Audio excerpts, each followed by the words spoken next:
بسم اللہ الرحمن الرحیم۔ سیرت النبی صلی اللہ علیہ وسلم، نواں باب، شام کا سفر۔ جوں ہی آپ نے پتھر پر پاؤں مارا، اس کے نیچے سے صاف اور عمدہ پانی پھوٹ نکلا۔ انہوں نے ایسا پانی پہلے کبھی نہیں پیا تھا، خوب سیر ہو کر پیا۔ پھر انہوں نے پوچھا، بھتیجے کیا آپ سیر ہو چکے؟ نبی کریم صلی اللہ علیہ وسلم نے فرمایا، ہاں۔ آپ نے اسی جگہ اپنی ایڑی پر پھر ماری اور وہ جگہ دوبارہ ایسی خشک ہو گئی جیسے پہلے تھی۔ حضور نبی کریم صلی اللہ علیہ وسلم چند سال اپنے دوسرے چچا زبیر بن عبد المطلب کے ساتھ بھی رہے تھے۔ اس زمانے میں ایک مرتبہ حضور اقدس صلی اللہ علیہ وسلم اپنے ان چچا کے ساتھ ایک قافلے میں یمن تشریف لے گئے۔ راستے میں ایک وادی سے گزر ہوا۔ اس وادی میں ایک سرکش اونٹ رہتا تھا، گزرنے والوں کا راستہ روک لیتا تھا، مگر جوں ہی اس نے نبی کریم صلی اللہ علیہ وسلم کو دیکھا، فوراً بیٹھ گیا اور زمین سے اپنی چھاتی رگڑنے لگا۔ آپ صلی اللہ علیہ وسلم اپنے اونٹ سے اتر کر اس پر سوار ہو گئے اور اب وہ اونٹ آپ کو لے کر چلا اور وادی کے پار تک لے گیا۔ اس کے بعد آپ نے اس اونٹ کو چھوڑ دیا۔ یہ قافلہ جب سفر سے واپس لوٹا تو ایک ایسی وادی سے اس کا گزر ہوا جو طوفانی پانی سے بھری ہوئی تھی، پانی موجیں مار رہا تھا۔ یہ دیکھ کر آپ نے قافلے والوں سے فرمایا، میرے پیچھے پیچھے آؤ۔ پھر آپ اطمینان سے وادی میں داخل ہو گئے۔ باقی لوگ بھی آپ کے پیچھے تھے۔ اللہ تعالیٰ نے اپنی قدرت سے پانی خشک کر دیا اور آپ پورے قافلے کو لیے پار ہو گئے۔ قافلہ مکہ پہنچا تو لوگوں نے یہ حیرت ناک واقعات بیان کیے۔ لوگ سن کر بول اٹھے، اس لڑکے کی تو کچھ شان ہی نرالی ہے۔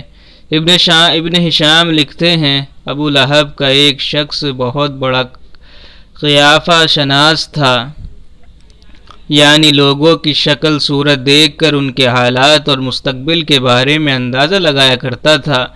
مکہ آتا تو لوگ اپنے بچوں کو اس کے پاس لاتے اور انہیں دیکھ دیکھ کر ان کے بارے میں بتاتا تھا۔ ایک بار یہ آیا تو ابو طالب آپ کو بھی اس کے پاس لے گئے اور اس وقت آپ ابھی نوعمر لڑکے ہی تھے۔ قیافہ شناس نے آپ کو ایک نظر دیکھا، پھر دوسرے بچوں کو دیکھنے لگا۔ فارغ ہونے کے بعد اس نے کہا، اس لڑکے کو میرے پاس لاؤ۔ ابو طالب نے یہ بات محسوس کر لی تھی کہ قیافہ شناس نے ان کے بھتیجے کو عجیب نظروں سے دیکھا ہے، لہٰذا وہ آپ کو لے کر وہاں سے نکل آئے تھے۔ جب قیافہ شناس کو معلوم ہوا کہ آپ وہاں موجود نہیں ہیں تو وہ چیخنے لگا، تمہارا برا ہو، اس لڑکے کو میرے پاس لاؤ جسے میں نے ابھی دیکھا ہے، اللہ کی قسم وہ بڑی شان والا ہے۔ ابو طالب نے نکلتے ہوئے اس کے یہ الفاظ سن لیے تھے۔ ابو طالب نے تجارت کی غرض سے شام جانے کا ارادہ کیا۔ نبی کریم صلی اللہ علیہ وسلم نے بھی ساتھ جانے کا شوق ظاہر فرمایا۔ بعض روایات میں آیا ہے کہ آپ نے جانے کے لیے خاص طور پر فرمائش کی۔ ابو طالب نے آپ کا شوق دیکھ کر کہا، اللہ کی قسم میں اسے ساتھ ضرور لے جاؤں گا، نہ یہ کبھی مجھ سے جدا ہو سکتا ہے، نہ میں اسے کبھی اپنے سے جدا کر سکتا ہوں۔ ایک روایت میں یوں آیا ہے، آپ نے ابو طالب کی اونٹنی کی لگام پکڑ لی اور فرمایا، چچا جان، آپ مجھے کس کے پاس چھوڑے جا رہے ہیں؟ میری نہ ماں ہے نہ باپ۔ اس وقت آپ کی عمر مبارک 9 سال تھی۔ آخر ابو طالب آپ کو ساتھ لے کر روانہ ہوئے، آپ کو اپنی اونٹنی پر بٹھایا، راستے میں عیسائیوں کی ایک عبادت گاہ کے پاس ٹھہرے۔ خانقاہ کے راہب نے نبی کریم صلی اللہ علیہ وسلم کو دیکھا تو چونک اٹھا۔ اس نے ابو طالب سے پوچھا، یہ لڑکا تمہارا کون ہے؟ انہوں نے جواب دیا، یہ میرا لڑکا ہے۔ یہ سن کر راہب نے کہا، یہ تمہارا بیٹا نہیں ہو سکتا۔ یہ سن کر ابو طالب بہت حیران ہوئے، بولے، کیا مطلب؟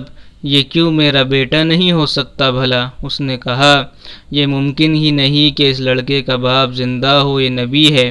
مطلب یہ تھا کہ ان میں جو نشانیاں ہیں وہ دنیا کے آخری نبی کی ہیں، اور ان کی ایک علامت یہ ہے کہ وہ یتیم ہوں گے، ان کے باپ کا انتقال اسی زمانے میں ہو جائے گا جبکہ وہ ابھی پیدا ہونے والے ہوں گے۔ اس لڑکے میں آنے والے نبی کی تمام علامات موجود ہیں۔ ان کی ایک نشانی یہ ہے کہ بچپن میں ان کے والد کا بھی انتقال ہو جائے گا۔ اب ابو طالب نے اس راہب سے پوچھا، نبی کیا ہوتا ہے؟ راہب نے کہا، نبی وہ ہوتا ہے جس کے پاس آسمان سے خبریں آتی ہیں اور پھر وہ زمین والوں کو ان کی اطلاع دیتا ہے۔ تم یہودیوں سے اس لڑکے کی حفاظت کرنا۔ اس کے بعد ابو طالب وہاں سے آگے روانہ ہوئے۔ راستے میں ایک اور راہب کے پاس ٹھہرے، یہ بھی ایک خانقاہ کا عابد تھا۔ اس کی نظر بھی نبی کریم صلی اللہ علیہ وسلم پر پڑی تو یہی پوچھا، یہ لڑکا تمہارا کیا لگتا ہے؟ ابو طالب نے اس سے بھی یہی کہا، یہ میرا بیٹا ہے۔ راہب یہ سن کر بولا، یہ تمہارا بیٹا نہیں ہو سکتا، اس کا باپ زندہ ہو ہی نہیں سکتا۔ ابو طالب نے پوچھا، وہ کیوں؟ راہب نے جواب میں کہا، اس لیے کہ اس کا چہرہ نبی کا چہرہ ہے، اس کی آنکھیں ایک نبی کی آنکھیں ہیں، یعنی اس نبی جیسی جو آخری امت کے لیے بھیجے جانے والے ہیں، ان کی علامات پرانی آسمانی کتابوں میں موجود ہیں۔ اس کے بعد یہ قافلہ روانہ ہو کر بصرہ پہنچا، جہاں بحیرہ نام کا ایک راہب اپنی خانقاہ میں رہتا تھا۔ اس کا اصل نام جرجیس تھا، بحیرہ اس کا لقب تھا۔ وہ بہت زبردست عالم تھا۔ حضرت عیسیٰ علیہ السلام کے زمانے سے اس خانقاہ کا راہب نسل در نسل یہ عالم فاضل خاندان ہی چلا آ رہا تھا۔ اس طرح اس زمانے میں ان کا سب سے بڑا عالم بحیرہ ہی تھا۔ قریش کے لوگ اکثر بحیرہ کے پاس سے گزرا کرتے تھے، مگر اس نے کبھی ان سے کوئی بات نہیں کی تھی، مگر اس بار اس نے قافلے میں آپ کو دیکھ لیا تو پورے قافلے کے لیے کھانا تیار کروایا۔ بحیرہ نے یہ منظر بھی دیکھا کہ نبی کریم صلی اللہ علیہ وسلم پر ایک بدلی سایہ کیے ہوئے تھی۔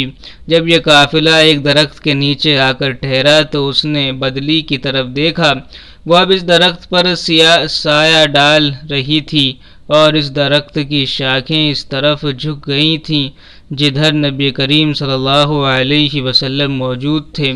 اس نے دیکھا بہت سی شاخوں نے آپ کے اوپر جمگھٹا سا کر لیا تھا۔